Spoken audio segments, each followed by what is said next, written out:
Kata para ulama, sebanyak mana kamu berdoa kepada ibu dan ayah kamu dengan doa itu, itulah rahsianya kedudukan kamu di sisi Allah, sama ada kamu anak yang soleh ataupun bukan anak yang soleh.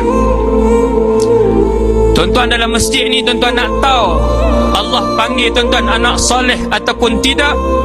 Tuan-tuan tak boleh berlakon dengan orang bayar duit 1000 sehari untuk ulang doa tu. Takkan boleh berlakon.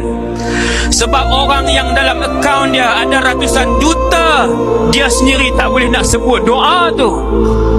Bukan sebab kekayaan. Doa itu akan diulang-ulang, diulang-ulang dan diulang-ulang, berkali-kali, berbelas kali, berpuluh kali.